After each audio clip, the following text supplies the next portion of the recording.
소중한 나.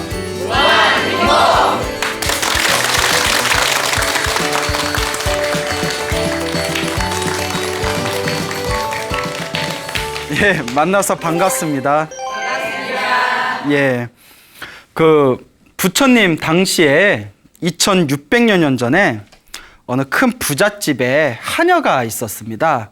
나이가 어린 하녀가 있었는데 이 하녀는 그 부잣집의 꽃동산을 관리하는 그런 이제 역할을 하고 있었다고 합니다. 근데 이 하녀가 굉장히 똑똑하고 총명했대요. 예, 똑똑하고 총명한 아가씨였는데 얼굴이 되게 못생겼대요. 예, 예. 제가 뭐 낱말할 처지는 아니지만 예. 그 뭐 경전에 보면 얼굴이 되게 못생긴 소녀였다. 근데 이 소녀가 매일 어렸을 때부터 이제 그 종으로 태어나가지고 그 부잣집 밑에서 매일같이 일을 해야 되니까 이제 막 힘든 거예요. 보통 그 나이 때 되면 밖으로 놀고 싶고 친구들과 어울리고 싶고 근데 맨날 꽃동산에 가서 동산 관리하는 일만 하니까 나는 왜 이렇게 매일매일 힘들게 살아야 되나 그런 생각을 하게 됩니다. 내가 매일매일 이렇게 힘들게 사는 건 전생에 지은 복이 없어서 그런가 보다. 내가 지은 복이 없으니까 우리 흔히 말하는 것처럼 지지리도 복이 없으니까 예, 내가 이렇게 힘들게 사나 보다. 딱 그런 마음을 가지고 이제 자기 이제 도시락을 챙겨서 그 꽃동산에 또 일하러 갑니다. 가다가 앞에 엄청나게 얼굴이 잘생긴 멋있는 수행자가 저기서 탁발을 하기 위해서 다 이렇게 걸어오는 걸 보게 됩니다. 아니 무슨 스님이 저렇게 멋있고 잘생겼을까? 부럽다. 네. 자, 그래서 멋있고 잘생긴 이제 스님이 지나가니까 내가 이렇게 힘들게 사는 건 전생에 지어놓은 복도 없고 공덕도 없어서 그런 거니까 내가 복을 좀 짓자. 그래서 자기가 먹을 정심 도시락을 그 스님에게 탑발을 올립니다. 예. 지금이야 뭐 한 끼 안 먹으면 어때? 다이어트 삼아서 안 먹으면 되지 하겠지만 옛날에는 밥 한 끼 먹는 게 일이었잖아요. 근데 자기가 먹을 그 한 끼 분량을 그 도시락을 그 스님에게 다 공양을 올리고 나서 내가 복을 지었다라는 기쁜 마음으로 이제 동산에 들어가서 열심히 일을 합니다. 그 사람이 그런 것 같아요. 뭔가 기도를 열심히 했거나 아니면 뭐 하루 굉장히 좋은 착한 일을 하면 굉장히 마음에서 기쁨이 샘솟지 않습니까? 그래서 즐거운 마음으로 일을 하고 있을 때 때마침 그 꽃동산에 웬 남자가 쑥 들어오는 거예요.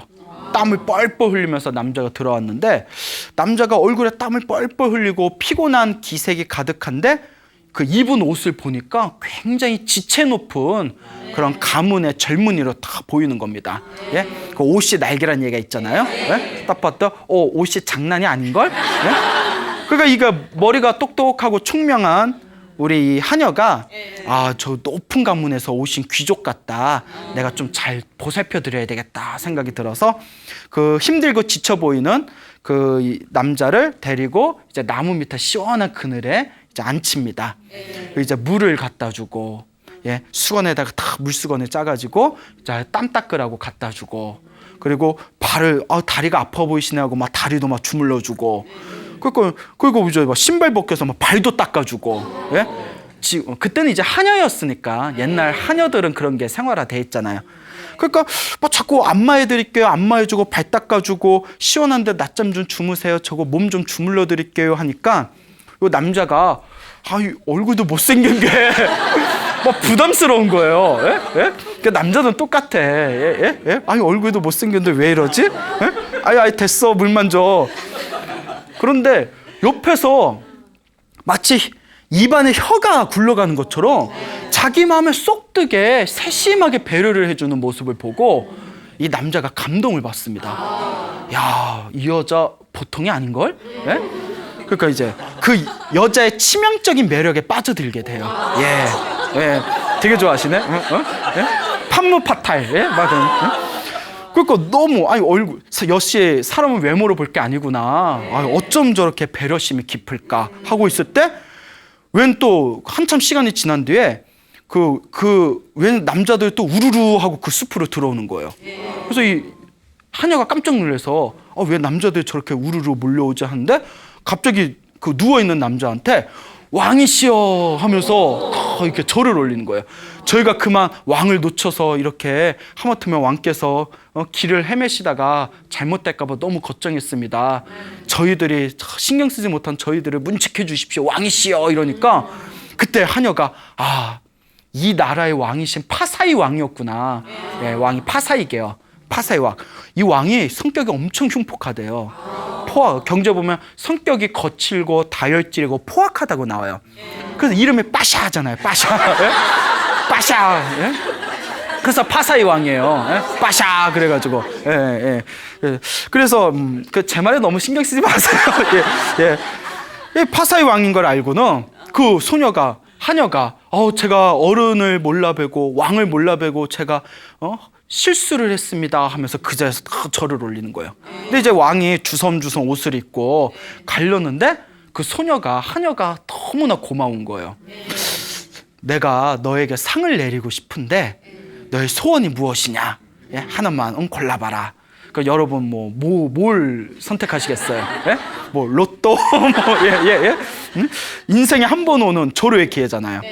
이 소녀가 담과 같이 소원을 빕니다. 왕이시여, 저는 평생 하인으로 살아왔는데 자유의 몸이 되고 싶습니다. 예, 자유의 몸이 되면 어디 갈 데는 있냐? 딱히 갈 데는 없습니다. 어렸을 때부터 이 집에 종으로 살았기 때문에. 하지만 자유의 몸이 되고 싶습니다. 그러니까 왕이 고개를 끄덕이면서 주인을 부릅니다. 주인이 파사이 왕이 부르는데 덜덜덜덜 떨면서 가니까 혹시 무슨 하녀가 실수했는 줄 알고 이제 왕이 다 자초지종을 다 얘기한 뒤에 이 하녀를 내가 데려가고 싶은데 괜찮겠느냐? 이 왕이 데려가신다는데 얼마든지 데려가시려고. 근데 왕께서 이쪽 취향이십니까? 예? 아니 아무리 내 하녀라지만 그렇게 별로 추천하고 싶은 그 스타일은 아닌데 원하신다면 저희 집에 더 예? 그 왕께서 아니라고, 너무나 그 배려심이 깊어서 내가 마음에 든 거라고. 왕께서 원하신다면 데려가십시오. 그 왕이 또 체면이 있는데 어떻게 공짜로 데려가요? 그렇잖아요. 큰 이제 상을 내려가지고 큰 값을 쳐서 이제 그 소녀를 이제 자기 궁궐로 데려가게 됩니다. 자, 너는 이제부터 자유의 몸이지만 어디 갈 데가 없다면 궁녀로 살면 그래도 먹고 입고 살아가는 게 편안할 테니까 궁녀로 들어오거라 하고 궁궐로 데려가요. 왕이 어디 사냥을 가서 여자 하나를 데려온다는 얘기를 듣고 왕에게 그 당시에 500명의 왕비가 있었대요.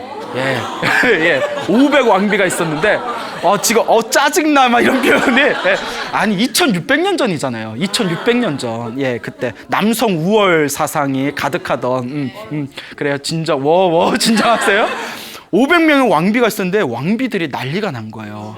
그 옛날에 그 막장 드라마 보면 여자의 적은 여자다 이런 말 있잖아요. 그 난리가 난 거예요. 도대체 어떤 여자길래 사냥을 가서 왕이 직접 데려왔을까? 그 왕비들 막 창문에서 누구야 하고 봤는데 딱 보더니 막 이런 분위기 있잖아요. 아니 뭐야? 어디서 식모를 데려왔네. 예? 그게 이제 마음이 놓인 거예요. 예? 그렇게 못생겼나 봐요. 약간 우스갯소리로 얘기했지만 그렇게 얼굴이 좀 못난 편이었나 봐요.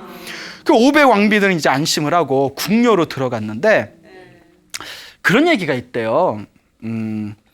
예쁜 여자하고는 3년을 살 수는 있고 3년을 살 수 있고, 그리고 요리 잘하는 여자하고는 30년을 살 수 있다. 그런데 성격 좋은 여자하고는 평생을 친구처럼 살 수 있다. 동감하십니까? 예. 그런데 요리도 못해. 성격도 더러워. 예? 외모도 엄청나게 예쁘지도 않아. 그럼 어떻게 해야 되나? 출가하셔요. 예. 부처님은 누구라도 다 맞이하시니까 웃자고 한 말이고. 그러니까 너무나 성격이 좋고 무엇보다 항상 왕을 편안하게 해주는 거예요. 예? 그래서 아주 배려심도 깊고 왕이 원하는 걸 말하지 않아도 옆에서 총명하고 그 마음을 잘 쓰고 왕을 항상 편안하게 해주니까 왕이 저절로 자꾸 누구만 찾게 돼요? 그렇죠. 그 하녀만 찾게 됩니다. 그래서 그 하녀를 그 말리동산에서 데려왔다 해서 말리까라고 이름을 지어줍니다. 말리까요.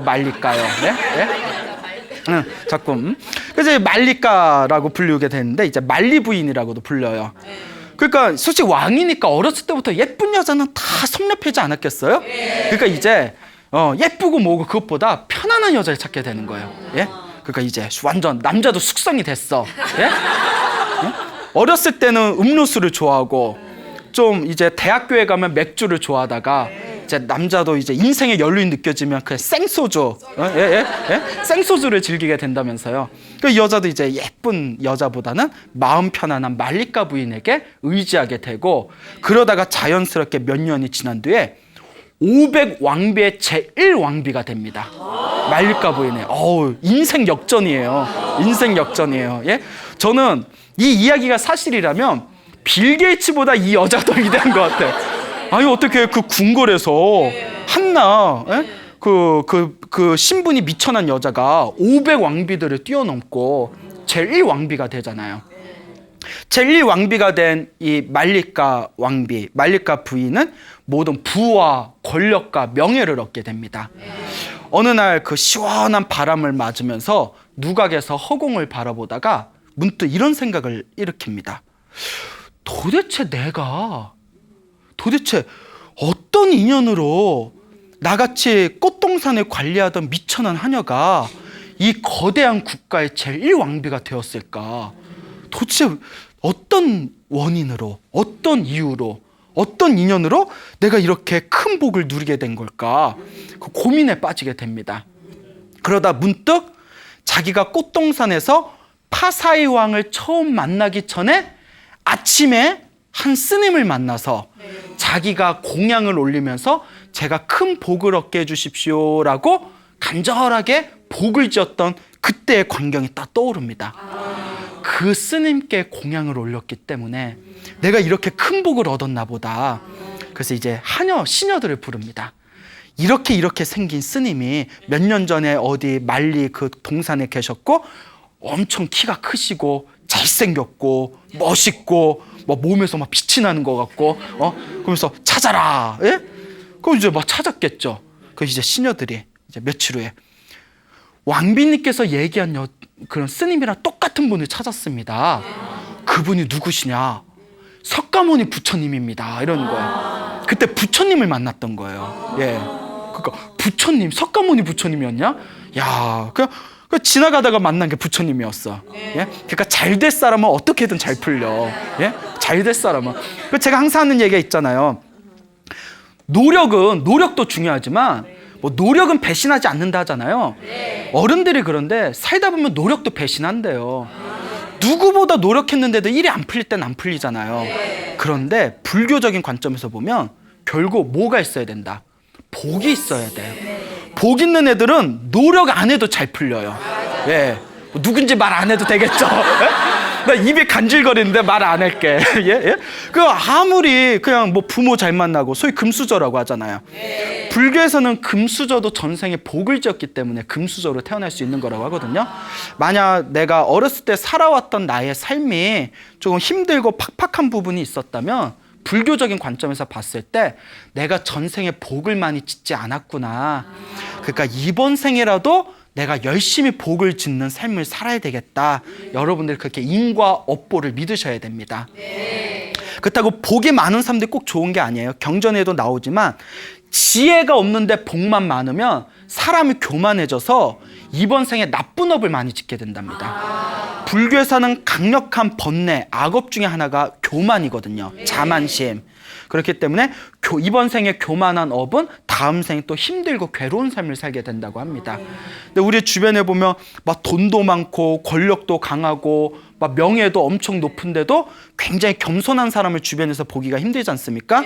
그렇기 때문에 복이 많은 만큼 지혜도 갖추어야 된다라고 불교에서는 이야기하고 있습니다.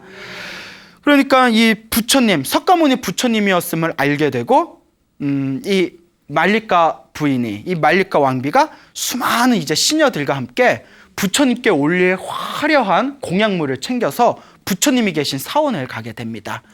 부처님께서 법문하고 계시는 사원에 가서 아무리 왕비라고 하더라도 거룩한 부처님한테는 절을 올려야죠. 딱 멀리서 삼배를 올리고 딱 이렇게 뒤에서 봤더니 자기가 몇 년 전에 공양 올렸던 그 잘생긴 스님이었던 거예요. 아이고 저기 계셨네. 그래서 이제 부처님의 법문이 끝난 뒤에 스님, 저 파사이 왕의 부인인 제1왕비인 말리카가 부처님께 공양 올리러 왔습니다. 그 부처님께서 이미 다 알고 계셨다는 듯이 어서 들어오라고 해라. 예? 그 말리카 왕비가 딱 가서 부처님한테 절을 올리고 이제 자기가 그때 몇 년 전에 부처님께 공양 올렸던 그때의 인연을 이야기합니다. 부처님은 당연히 다 꿰뚫어 보고 계시죠. 그리고 부처님께서 말리카 왕비에게 이제 여러 좋은 법문을 해줍니다. 부처님의 법문을 듣고 감동을 받은 말리카 왕비가 부처님께 다음과 같은 질문을 올립니다. 거룩하신 부처님이시여, 저는 오랫동안 마음 한구석에 항상 큰 고민과 궁금증이 있었습니다. 부처님께 제가 여쭙고자 하니 저에게 지혜를 주십시오. 거룩하신 부처님이시여, 저의 질문은 다음과 같습니다. 왜 똑같은 사람인데 어떤 사람은 예쁘게 태어나고 왜 어떤 사람은 못생긴 겁니까? 그게 상처였나 봐, 자기는. 예? 누구나 자기만의 트라우마가 있잖아요. 왜 똑같은 사람인데 어떤 사람은 부자로 살아가고 어떤 사람은 가난하게 살아갑니까? 왜 똑같은 사람인데 어떤 사람은 지체가 높은, 신분이 높은 사람들에게 우러르름을 받으면서 살아가고 왜 똑같은 사람인데 어떤 사람은 천대받으면서 살아갑니까? 그러니까 이 세 가지 질문을 던집니다. 와, 똑같은 중생, 똑같은 인간인데 왜 누구는 예쁘게 태어나고 누구는 못생기게 태어났을까? 왜 누구는 부자로 살아가고 누구는 가난하게 살아갈까? 왜 누구는 공경받으면서 살아가고 누구는 천대받으면서 살아갈까? 그때 부처님께서 다음과 같이 말씀하십니다. 말릴까요? 전생에 화를 많이 내는 사람은 이번 생에 못생긴 외모를 얻게 된다. 예. 전생에 사람들에게 베풀지 않고 욕심으로 인색한 삶을 살았던 사람은 이번 생에 가난한 삶을 살아가게 된다. 베푼 게 없기 때문이죠. 전생에 다른 사람을 시기하고 질투하는 사람은 이번 생에 사람들에게 천대받는 삶을 살아간다. 이와 같다 말릴까요? 전생에 사람들에게 화를 내지 않고 항상 마음을 잘 쓰면 이번 생에 아름다운 외모를 얻게 된다. 이번 생에 여러분들 화 많이 내셨어요? 적게 내셨어요? 많이 냈어요. 막 짜증 이빠이 내면서 내가 우습게 보여? 막 이러면서 화를 내지 않는 사람은 아름다운 외모를 얻게 되고 항상 사람들에게 보시하고 베푸는 사람들은 다음 생에 부유한 과보를 얻게 되고 남이 잘 되는 걸 보고 시기하고 질투하지 않고 남이 잘 되는 걸 보고 같이 기뻐해 줄 줄 아는 사람은 다음 생에 사람들에게 항상 존경받는 삶을 살게 된다. 말릴까요? 이 모든 게 인과 업보이니라. 자기가 지은 선업은 자기가 지은 선업대로, 자기가 지은 악업은 자기가 지은 악업대로 받는 것이다 라고 했을 때 말리카가 감동으로 눈물을 줄줄 흘립니다. 그 다음과 같이 얘기합니다. 거룩하신 부처님이시여, 저는 부처님의 말씀에 조금도 의혹이 없습니다. 부처님의 말씀을 거울 삼아 저를 보니 저는 전생에 화를 많이 냈나 봅니다 라고 자기 고백을 합니다. 그러면서 거룩하신 세존이시여, 저는 지금부터 이날로 제 목숨이 끊길 때까지 세 가지의 서원을 지키겠습니다. 첫째, 절대 화를 내지 않겠습니다. 둘째, 항상 사람들에게 베풀겠습니다. 그 다음에 셋째, 결코 누군가를 시기하거나 질투하지 않겠습니다 라고 부처님 앞에서 서원을 세우고 실제로 말리카는 살아생전 평생 이 서원의 삶을 살아가게 됩니다. 화도 습관이라고 합니다. 예, 여러분도 여러분의 마음 상태를 가만히 보면 화내는 것도 습관이라는 걸 언젠가 경험하시게 될 겁니다. 그리고 화를 낼 때는 화를 낼 만한 징조가 몸에서 펼쳐집니다. 갑자기 화를 낼 때 자기도 모르게 화를 팍 내는 게 아니라 화를 내는 그 순간에 가만히 자기를 바라보며 목과 어깨가 경직되면서 가슴에 열이 올라오는 게 느껴집니다. 그래서 수행을 깊이 해서 명상의 힘이 강한 사람들은 화가 났을 때 화를 내기 직전에 목과 어깨가 굳어지는 걸 관찰하고 그 순간 굳어지는 목과 어깨를 호흡과 명상의 힘으로 의식적으로 풀어내면 올라오던 화를 가라앉힐 수가 있게 됩니다. 예. 그렇기 때문에 화도 습관이라는 거. 그리고 어떤 분은 굉장히 자기가 화를 잘 내는 성격이었는데 어느 스님에게 스님 자꾸 화가 납니다. 어떻게 해야 되겠습니까? 화가 날 때마다 관세음보살을 불러라 라고 시켰답니다. 그러니까 화가 확 날 때 관세음보살, 관세음보살, 관세음보살.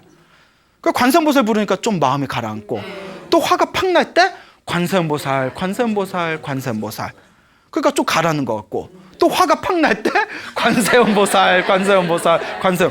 그래서 이 보살 별명에 관세음보살 이제 별명에 관세음보살 보살님이라 불렀어요. 맨날 관세음보살, 관세음보살 부르는 관음보살, 예, 관음보살. 그러니까 이분이 이렇게 30년을 했더니 나중에는 화가 나지 않더라고. 예, 화가 좀 날 것 같아도 그냥 관세음보살 찾으니까 마음이 편안해진 걸 느낀다고 합니다. 그래서 주변에 큰 스님들이 그런 말씀을 하십니다.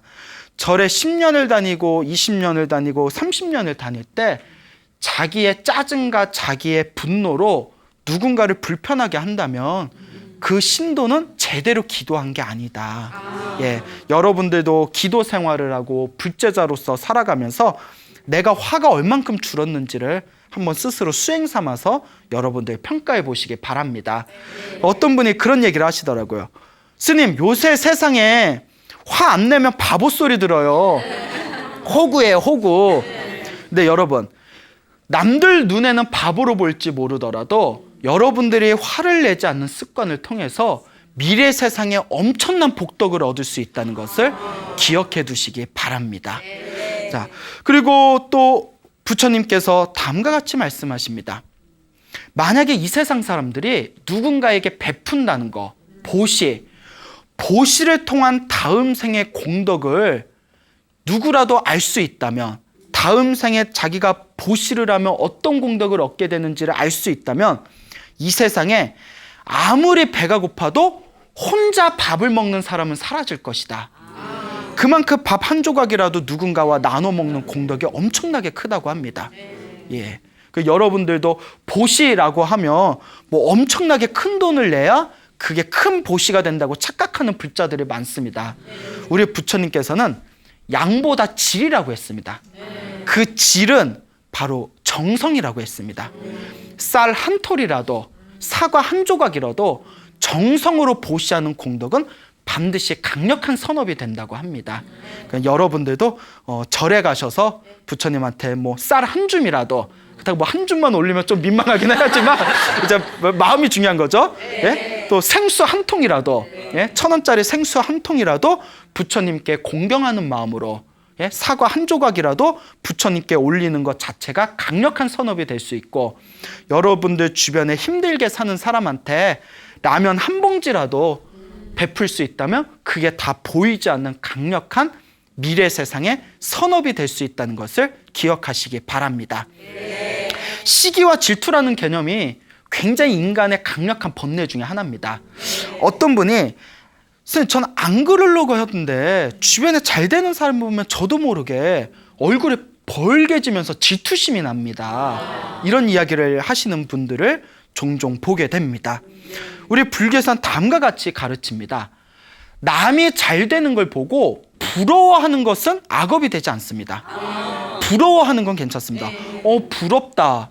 근데 질투는 그 부러운 감정을 억누르기 때문에 질투가 되는 거랍니다. 그러니까 부러운 사람을 보면 부럽다고 인정하십시오. 네? 그러니까 부러워 인정하시고, 대신 불교에서는 다음과 같이 가르칩니다. 부러운 사람을 보면서 저 사람은 전생에 복을 지어서 저렇게 좋은 일을 만나게 되었구나. 그러니 나도 이번 생에 복을 많이 지어서 나도 미래 세상에 행복을 성취하리라 라고 마음을 돌리라고 합니다.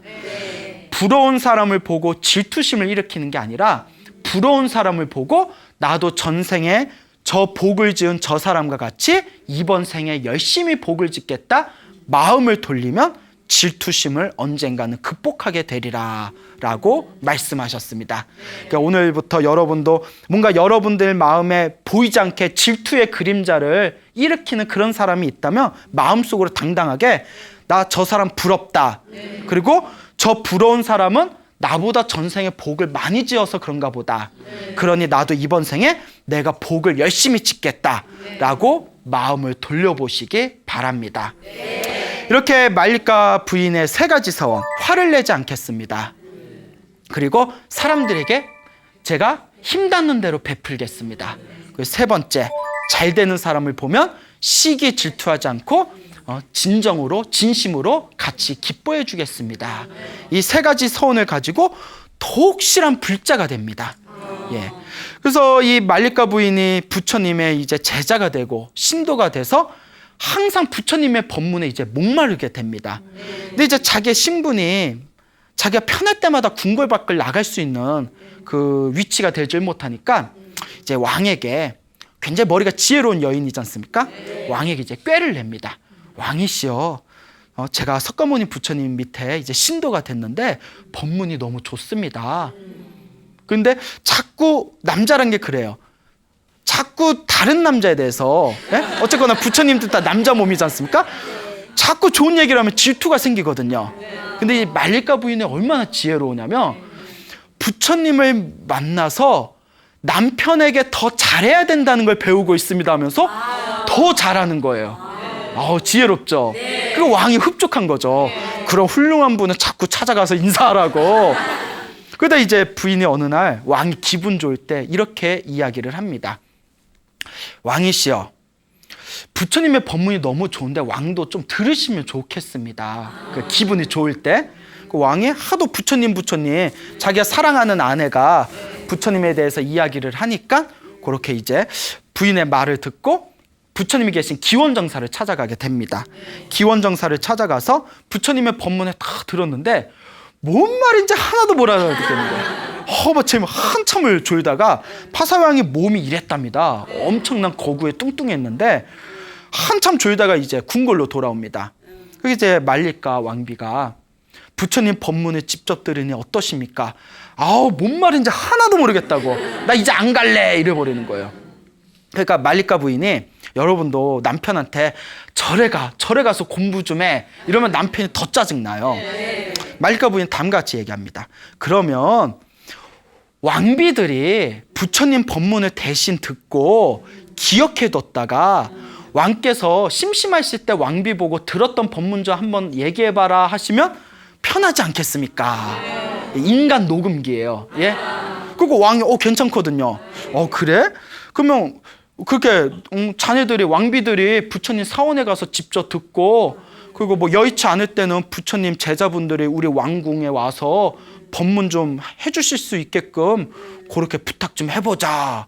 그 날로 이제 말리카 왕비가 뭐 때로는 직접 왕궁에 가서 법문을 듣기도 하고 여의치 않을 때는 부처님께 부탁드려서 부처님의 수제자 중에 한 분이었던 아난존자, 아난스님께서 직접 궁궐로 와서 편하게 법문을 들을 수 있었다고 합니다.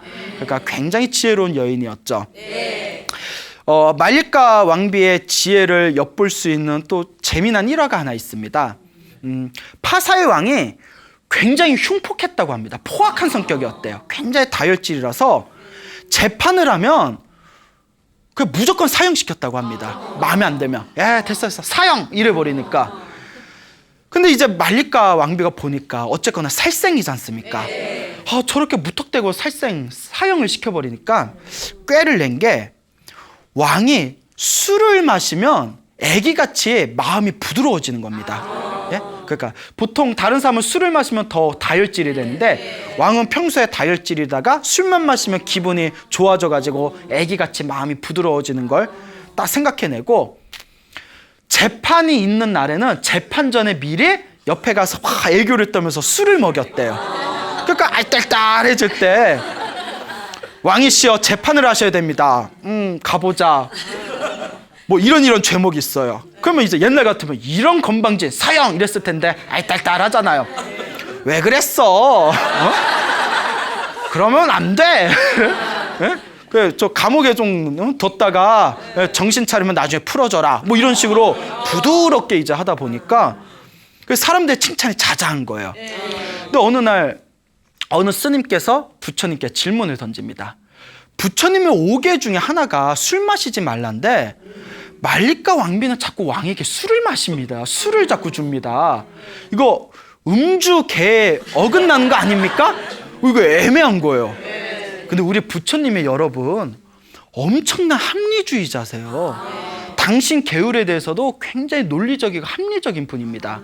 제가 중노릇하면서 승려로서 스님 노릇하면서 가장 탁월한 선택 중에 하나가 저 유런에 들어간 거였다는 생각이 드는데요. 그 송광사 유런에서 정말 좋은 스승님들 밑에서 좀 좋은 공부를 했는데 그 스님들이 지켜야 하는 계율을 보면 계율 공부를 안 했을 때는 왜 이렇게 부처님은 하지 말라는 게 많았을까 했는데 나중에 계율 공부를 제대로 해보니까 부처님이 굉장히 합리적으로 계율을 만드셨구나 라는 걸 느끼게 되었습니다. 부처님께서 그때 이와 같이 말씀하십니다. 술 마시지 말라고 한 것은 더 큰 실수를 막기 위한 구속의 장치였다. 하지만 말리까는 사람을 죽이는 살생을 막기 위해서 술을 마시게 한 것이다. 오히려 말리까야말로 음주계, 계율의 진정한 의미를 더 잘 파악한 것이다. 더 큰 잘못을 막기 위해서 술을 마시게 한 거기 때문에 말리까가 다른 사람에게 술을 먹게 한 것은 음주계에서 벗어난 것이 아니다 라는 그런 말씀을 하십니다. 예. 왕이 굉장히 말리까 부인을 사랑했어요. 말리까 부인이 너무 좋은 거예요. 그 말리까 부인한테 한번은 남자가 좀 왠지 자기 존재를 사랑받고 싶어하는 그런 게 있잖아요. 뭐 여자도 그렇고 남자나 여자나 인간은 그런 게 있을 텐데 자기 말리까 부인에게 질문을 던집니다. 당신은 왕비, 당신은 자기 자신보다 더 사랑스러운 존재가 있습니까? 라고 질문을 던져요. 자, 모범 답안은 뭐였을까요? 아닙니다. 저는 저 자신보다 누가 더 사랑스럽습니다? 왕이 더 사랑스럽습니다. 라는 이제 모범 답안. 예? 답은 이미 정해져 있다. 근데 말리까 부인이 이렇게 이야기합니다. 세상에서 자기 자신보다 더 사랑스러운 존재는 없습니다. 그러면서 왕께서는 왕 자신보다 더 사랑스러운 존재가 있습니까? 그러니까 왕도 없지? 아유, 네 말이 맞다. 그러고 방으로 돌아왔는데 기분이 나빠. 예? 그렇잖아요. 빈말이라도 저는 왕이 더 소중하죠. 제 한 몸 갈기갈기 찢겨도 왕을 위해서라면 뭐 이런 멘트 있지 않습니까? 예? 그러니까 그 연애 같은 거는 지금 세대한테 배워야 될 것 같아요. 그 왕이 조금 서운한 마음이 들어서 어느 날 부처님을 이제 만나 뵙게 됩니다. 그 부처님한테 부처님 얼마 전에 말리까 왕비한테 자기 자신보다 더 소중한 존재가 있냐고 물어봤더니 자기 자신보다 더 사랑스러운 존재는 없습니다. 왕께서는 왕 자신보다 더 사랑스러운 존재가 있습니까? 라고 물었을 때 저도 생각해 보니까 나 자신보다 사랑스러운 존재는 없는 것 같다라고 대답을 했습니다. 하고 부처님한테 이야기를 했더니 부처님께서 다음과 같이 말씀하십니다. 말리까 왕비의 대답은 너무나 훌륭한 대답입니다. 왕이시여 생각해 보십시오.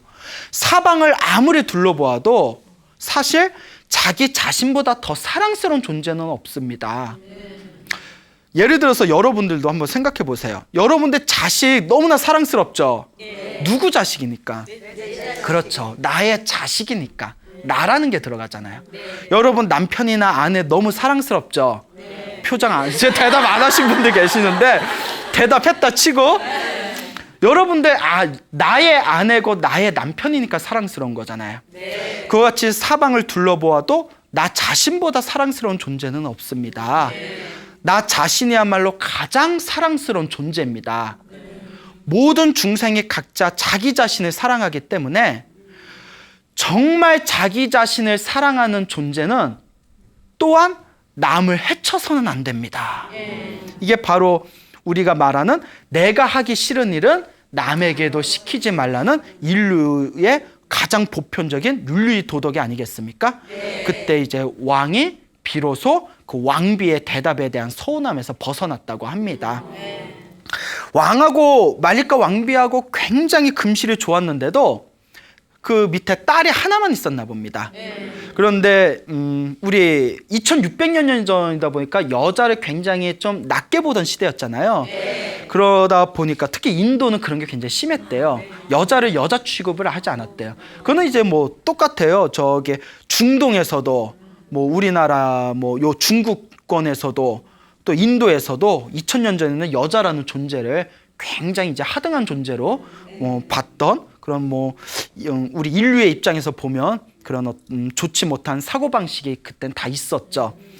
사랑하는 말리카 왕비였지만 그때 딸을 낳았답니다. 그렇게 왕이 서운해했대요. 예, 섭섭했대요. 예? 딸을 낳았어. 예? 그래서 이제 나중에 부처님한테도 말리카 왕비가 딸을 낳았어요 이러는 거예요. 그 부처님 입장, 부처님은 완벽하게 남자와 여자라는 구분을 떠나서 중생 자체를 모든 중생을 이제 사랑하던 분이었으니까 그 왕의 푸념이 얼마나 참 이렇게 보면 어리게 느껴졌겠어요. 근데 이제 부처님께서 왕에게 좋게 타일릅니다. 왕이시여, 이 세상에는 남자보다 더 지혜로운 여자가 있는 법입니다. 그러니 딸을 낳았다고 너무 그렇게 마음에 두지 마십시오. 예? 이 딸이 나중에 더 지혜로운 존재가 그 어떤 남자보다도 지혜로운 아이가 될 수 있지 않겠습니까? 그러니까 부처님의 또 이야기를 듣고 그 서운한 마음을 털어버렸는데 부처님의 그 말씀대로 요 말리카 부인의 딸인 이 아이가 나중에 옆에는 우정국이라는 나라의 왕비가 됩니다. 왕의 부인이 돼서 왕비가 되는데 그때 자기 어머니의 스승이었던 이 석가모니 부처님께 법문을 듣게 됩니다. 그때 이 말리카 부인의 딸에게 해준 부처님의 이 위대한 법문이 나중에 승만경이라는 이름으로 승만경, 예, 승만 부인에게 해준 경, 그래서 승만경이라는 이름으로 지금까지 내려오고 있는데 대승불교 경전의 가장 중요한 경전으로 손꼽히는 경전입니다. 그러니까 아주 중요한 내용을 제대로 당신의 말씀을 이해할 수 있는 말리카 부인의 딸에게 그 지혜로운 그 부처님의 승만경이라는 이름으로 대승불교의 핵심이 되는 가르침을 전하게 됩니다. 그러니 정말 이제 지혜로운 여인으로 성장해 되었음을 우리가 생각해 볼 수 있을 겁니다. 그런데 여러분, 이렇게 엄청나게 복을 지었던 말리카 부인이 죽은 뒤에 지옥에 떨어집니다. 예, 두둥 반전이 있죠. 네. 끝까지 또 들어보셔야 돼요. 말리카 부인이 그렇게 복을 많이 쳤는데 살아생전에 왕에게 거짓말을 한번 한 적이 있었답니다. 그런데 말리카 부인은 너무나 순수하고 계율을 잘 지키는 사람이다 보니까 5가지 계율 중에 거짓말하지 말라라는 내용이 있지 않습니까? 자기가 왕에게 거짓말을 하나 한 게 계속 가슴에 걸린 거예요. 근데 우리 같으면 거짓말한 것도 잊어버릴 텐데 너무나 순수하다 보니까 그때 왕에게 왜 거짓말을 했을까? 내가 거짓말한 걸 부처님이 다 꿰뚫어 보고 있을 텐데 부끄럽다, 창피해 하고 죄책감이 가슴 한가운데 남아 있었대요. 그런데 죽으면서 이 말리카 부인이 죽으면서 자기가 살아생전에 부처님과 부처님의 제자들을 위해서 열심히 선업을 지었던 그 기쁜 마음을 일으켰어야 되는데 하필이면 죽을 때 내가 왜 왕에게 거짓말을 하고 계율을 어겼을까 하는 죄책감을 일으키면서 목숨이 끊겼답니다. 그 죄책감의 에너지에 의해서 지옥에 떨어지게 됩니다. 자, 그런데 왕이 자기가 너무나 사랑하는 말리카 부인이 죽고 나서 가장 제일 먼저 부처님께 갑니다. 부처님, 우리 가장 사랑하는 나의 아내 말리카가 어느 천상세계에 태어났습니까? 그러니까 지옥에 떨어졌다는 건 의심조차 안 하는 거죠. 천상세계 어디에 태어났습니까? 라고 질문을 하기 위해서 부처님께 갔는데 부처님께서는 거짓말을 안 하시거든요. 그 마음을 다 꿰뚫어 보신 거예요. 지금 왕이 나한테 오고 있구나. 말리카가 죽어서 어디에 태어난지 물어보겠구나.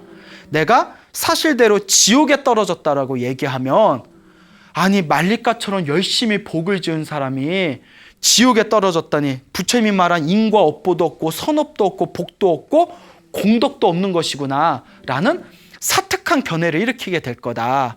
그리고 더 이상 복 짓는 짓을 하지 않을 거다. 그러다가 그 상태에서 파사이 왕이 죽으면 파사이 왕도 죽은 뒤에 부처님의 인과 업보를 비방한 죄로 지옥에 떨어지게 될 거다. 그러니 질문을 못하게끔 해야 되겠다 해가지고 부처님이 일부러 이렇게 그 왕이 왔을 때 다른 왕의 마음을 기쁘게 해줄 수 있는 다른 법문을 해줘서 왕비가 어디에 태어났는지를 질문하는 것을 쏙 잊어버리게 만듭니다. 그 이제 왕이 기쁜 마음으로 궁궐에 갔는데, 아이고 이런 바보 같은, 내가 왕비가 어디 태어난지를 물어봐야 하는데 잊어버렸네. 그 다음에 또 다시 부처님을 찾아가요. 부처님이 또 생뚱맞게 다른 얘기예요. 근데 내가 보기엔 왕도 머리가 별로 좋았던 것 같진 않아. 부처님이 딴 얘기 하신다고 거기에 또 쏙 빠져가지고, 아이고 우리 부처님, 위대한 부처님, 또 궁전으로 와서 또 그걸 쏙 잊어버려요. 아유, 내가 다음에는 내일에는 또 부처님께 찾아가서 다시 물어봐야 되겠다. 그것도 3일째 찾아와요. 그 부처님도 힘드실 거야. 올 때마다 또 딴 얘기 하세요. 날씨가 좋네. 뭐 이러면서. 그래서 이런저런 얘기하다 7일이 지났습니다. 7일이 지나고 나서, 자, 여기서 중요한 게 있습니다. 우리 인간 세상에서 7일이 지나고 나서 말리가 왕비가 지옥에서 죽어서 천상세계에 태어나게 됩니다. 예, 도솔천이라는 천상세계에 태어나게 돼요. 가장 살기 편안한 세상 중에 하나입니다. 그런데 인간 세상에서 7일이 지난 뒤에 도솔천에 태어났기 때문에 지옥에서는 잠깐 태어난 거래요. 예, 인간 세상 시간의 개념과 지옥의 시간의 개념은 틀리기 때문에 인간에서 100년은 지옥에서 뭐 1분 같은 존재래요.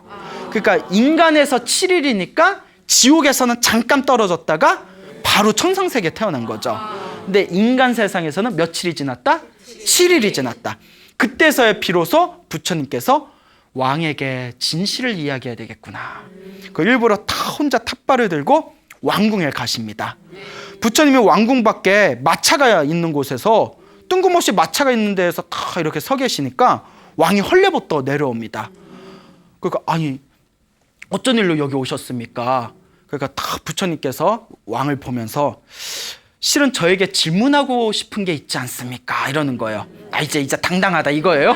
예? 그때서야 왕이 딱 그 생각이 나서 우리 왕비가 어디 태어났습니까? 이러니까 예, 하늘세계 도솔천이라는 아주 아름답고 살기 편안한 행복한 천상세계에 태어났습니다.